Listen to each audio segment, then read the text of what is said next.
The knock was soft, almost polite, kind a neighbor might give when asking for a cup of sugar.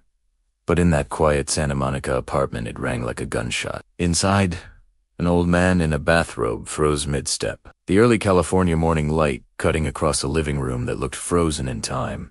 Stacks of cash hidden inside books, weapons buried beneath blankets, false identities tucked into drawers like old photographs. He had spent 16 years preparing for this moment without ever admitting it would arrive. Behind the door, federal agents waited in absolute silence, weapons lowered, nerves stretched thin, each of them aware they were standing inches away from a legend of American crime. James Whitey Bulger. When the door opened, the man who had ordered murders controlled cities and avoided the strongest law enforcement agencies in the world for nearly 2 decades stood revealed, not as a king, not as a monster, but as an aging fugitive with tired eyes and a controlled breath. "You got me," he said quietly, his voice steady, as if announcing the weather. The most wanted fugitive in America had just surrendered to time. 4 years. Whitey Bulger had been a whisper passed through the hallways of government buildings and police stations, a shadow woven into the walls of Boston's underworld. Born in South Boston, he had once been just another neighborhood kid, raised among narrow streets and hard reputations. But the city shaped him the way only Boston of the mid-20th century could, a mix of loyalty and violence, of clenched fists and community codes. He learned early that power didn't come from loud voices, but from silent fear. By the time he rose to lead the Winter Hill Gang, his name carried weight. The kind that made grown men look down at the ground. His organization ran drugs, extortion, weapons, and murder. But Bulger kept his hands strangely clean in the public eye. He wore crisp clothes. He spoke calmly. He donated to local causes. Mothers nodded politely when they saw him on the street. Behind that polished mask, bodies disappeared. What made Bulger dangerous was not just his violence, but his role as an informant. For years, he fed information to corrupt FBI agents, trading intelligence on rival criminals in exchange for protection. In hidden meetings and dimly lit government offices, secrets were exchanged like currency. "You give us the Italians," an agent once murmured, his voice low, "and we'll keep the heat off you." Bulger understood the bargain. He mastered Italiano. While enemies were taken down in dramatic arrests, he walked free, untouchable, expanding his territory, tightening his grip on Boston. Files were altered. Investigations mysteriously lost momentum. Officers who came too close were quietly redirected. The system that had sworn to stop him had, in twisted ways, helped build him. Eventually, even corrupt protection reached its breaking point. The pressure grew unbearable. Whispers turned into investigations. Journalists began connecting the dots. And deep inside government agencies, honest men and women realized something was deeply broken. Bulger's name began to show up in places it shouldn't. Rumors of informant deals leaked into the public. In 1994, he was tipped off that an indictment was coming. He packed what he could carry, kissed his life goodbye, and slipped into the shadows. He vanished as if he had never existed. No goodbyes. No dramatic escape scene. Just empty rooms and unanswered questions. The man who had controlled cities now became a ghost. Years passed, and the world changed. Cell phones became smartphones.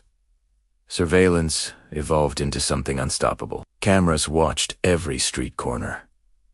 Databases grew massive, yet Bulger moved quietly, blending into crowded neighborhoods as an elderly man with a calm expression. He avoided attention. He walked early in the morning and late at night, paid in cash. He let his partner, Catherine Gregg, handle the outside world. Together, they built a strange, silent life in various locations across the country. Neighbors knew him as a quiet, distant, older gentleman. Nobody imagined one of the most ruthless criminals in American history was living a few feet away, riding the elevator, shopping for groceries, listening to the ocean from behind closed curtains. Inside the FBI, the search for Bulger became personal. New agents studied old files, faded photographs, and yellowed reports. They watched footage of him from decades before, analyzing his posture, his habits, the tilt of his head. Whiteboards filled with maps and red strings.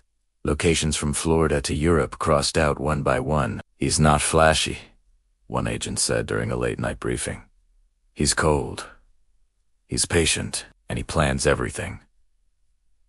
The frustration was intense. A man who had manipulated the agency for decades had now slipped out of its grasp, and every year he remained free deepened the humiliation. Then a different strategy emerged. Instead of chasing Bulger directly, they focused on Grieg. They studied her walks, the kind of hairstyles she chose, her fashion, her mannerisms. They created a public campaign centered around her. Television ads ran clips of her younger face, promising a reward for information. Citizens saw the images, watched them during commercial breaks, on buses, in small diners, on the backs of newspapers. Ordinary people became part of a nationwide hunt. Somewhere, someone would recognize her. Somewhere, someone would notice a familiar walk, a familiar haircut, a familiar glance. In a quiet Santa Monica neighborhood, a woman recognized something odd about her neighbor. The way she spoke, the way she moved. The old man with her never looked anyone in the eye. Suspicion crept in slowly, the way darkness rises at sunset. She watched them from a distance, compared what she saw on television to the people in the same apartment building. Finally, with shaking hands, she made a call. On the other end of the line, an agent's voice went tight and serious. "Stay calm," he said. "Don't alert them. Help is on the way." Within hours, a silent operation formed. Unmarked cars lined distant streets. Agents positioned themselves along hallways and staircases, their faces focused, hearts pounding. This was the moment many of them had spent their entire careers preparing for. A quiet knock on a peaceful door, no Lahoud sirens, no chase. Just a calm but unstoppable presence of authority closing in on history. Inside, Bulger sensed it. He had sensed danger for decades. But age had slowed his reflexes. Isolation had dulled his instincts. When the door opened, he saw not chaos, but inevitability. The apartment revealed an extraordinary truth. Hundreds of thousands of dollars hidden in the walls. A stockpile of weapons waiting for a war that never came. Fake IDs, spanning different names and eras. It was less like a home and more like a museum of a life on the run. Catherine Grieg stood quietly. No screaming, no fighting, just a pale expression beneath carefully maintained hair. The performance was over. Years of silence had come to an end in a matter of seconds. News spread across the country like electricity. Whitey Bulger caught. Headlines exploded across screens. Reporters gathered outside courthouses. Former victims spoke on camera, their voices trembling with a mix of relief and grief. "We thought we'd die before seeing this day," one woman said, holding a faded photograph of a brother who never came home. In Boston, the city that Bulger once ruled through fear, people stood outside their homes and stared at the streets, as if expecting to see a change in the air itself. The ghost had finally been captured. Courtrooms filled with tension as Bulger faced justice. Sitting there in a neatly pressed suit, his eyes scanned the room with the same cold awareness he had used in darker environments. Witnesses took the stand and described horrors in plain language. Bodies in trunks, blood on concrete, betrayals that ended friendships and lives. Yet Bulger's expression rarely shifted. He listened as though hearing a stranger's story. Only sometimes did his jaw tighten, his gaze grow slightly darker. Prosecutors laid out decades of crimes, painting a picture too brutal for fiction. The once powerful boss now appeared small beneath the weight of his own history. The same government he had manipulated now spoke against him, every word laced with the shame of past corruption. An agent, now older and gray, watched from the back of the courtroom. He had never worked with Bulger, but he carried the inherited guilt of an agency that had failed its mission for too long. Justice, he knew, was not just about imprisonment. It was about truth. When the verdict came, it fell into the silent courtroom like a heavy stone. Guilty on multiple counts, including murder. A life sentence, without the possibility of release. A permanent ending to a story built on power and evasion. Bulger didn't react. No outburst, no plea, no visible regret. He simply nodded slightly, as if confirming something he had known all along. Outside, the world continued. Cars, passed, people hurried to work.